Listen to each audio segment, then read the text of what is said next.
I am the ghost of ghetto past.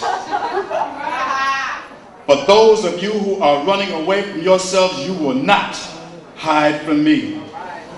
When you gaze into the looking glass thinking that your contribution to the revolution will be your preparation on how you're going to spend your reparations, then instead the reflection that you will see is me. El Barrio, Harlem. I will be there to remind you that without the arroz con pollo or collard greens fed to you by those who wanted to give you the things that they never had, you wouldn't even have the things that you had. As you look down at the brother who shines your shoes and you start that bootstraps feel, and then he starts to spit shine until you see the reflection of how not too very long ago you took those very same laces just to tie off. Did you forget? Then don't forget me when you invite your co-workers over to your two-bedroom, two-bath, 3-bedroom, 2-car, slow shield protected fortress decorated with 2.5 kids and an intimate stranger for a wife who is so happy that you possess selective amnesia because now you cannot, oh no, will not remember who you are. Don't forget when the fellas used to take you to the Cuchi Frita joint on 116th Street to get you something to eat because you was out here begging for 50 cents towards a pint or $1 towards a Neo Zippo beer Zag. Or when you were running from the cops and they would put themselves on the line as they opened up their homes to you and hit you like you were some type of a New Millennium Underground Railroad slave. But the more and more work that you see and less of yourself, don't forget about how you used to play stoop ball off schoolyard steps until Mr. Santiago would come and chase you away, and then you would go play hide and go seek, and now you can't even find yourself. But before you confuse love with success, wait a minute, let me break this down a second, because love is the acceptance of one's imperfections. It is like that seed that does not choose the ground upon which it falls. Instead, it is like being possessed by a spirit, because when you are lovers, you are not your own masters. As opposed to your definition where you have deliberately omitted the sisters who in the past have poured everything of emotional value to them just so they could bail your sorry ass out of jail, and then you go ahead and search of melanin challenge trophies, which is equally disrespectful to them as you read your Wall Street Journal because you cancel your subscription to your past as you sit there comfortably sipping on your OJ. I said it.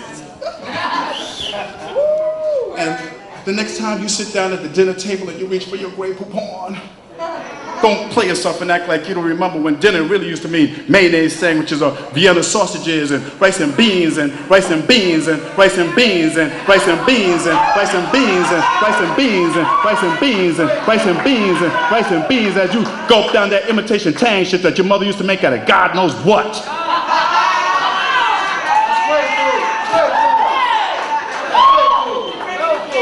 But here you are now, fixing your tie that cost more than the money that what you would send to your mother, reflecting back on how you used to wear your brother's clothes when they were too high water for him and too long for you, resembling the homeless person that you sneered at on the way to your plantation this morning as you held your nose because you could not stand the stench of your own ignorance.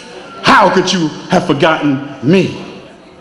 But let's go back a minute to that sister who, when you had no job, no money, no food, no hope, no pride, and no dignity, no doubt, she would still grant you the ultimate delusion that you were still the man. But soon as you got clothes that fit, you let others tell you that she did not, in her character, you attempted to attack and disassemble, and now your stupid ass has finally figured out that women do not disassemble. Did you forget that that same fist that you raised against her once stood for power to the people? As you have that reoccurring nightmare where you hang yourself with the same rope that you refuse to throw back over the wall. But hold on, because I would be remiss if I left out my Donna, Karen, Maybelline, Revlon, L'Oreal, Ambi, Dark and Lovely corporate concubine sisters who have hit bottom because they slept their way to the top. So don't forget about that security guard, factory working, blue collar brother who worked 60 hours a week, 4 hours on Saturdays and every other Sunday just to hit you up with a few extra dollars so you can go get that little bullshit interview suit from Strawberry, go get you a better job just so you can come back and tell me how he ain't shit.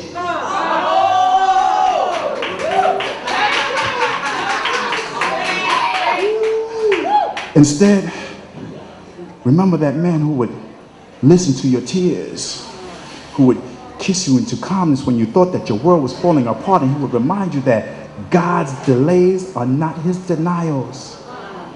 Be patient, Nana. I I am here with you. You must remember this man. So in the end, if anybody feels that with their already stolen identity, that within themselves they just pulled off the greatest heist, remember that other than you, there will be one other that you'll have to answer to, and believe me, it'll be at a higher price. So attempt to dip and dodge from me as you elude yourself and escape into upper class. But trust me, Holmes, every time you look around, it'll be me there checking you, the ghost of Ghetto.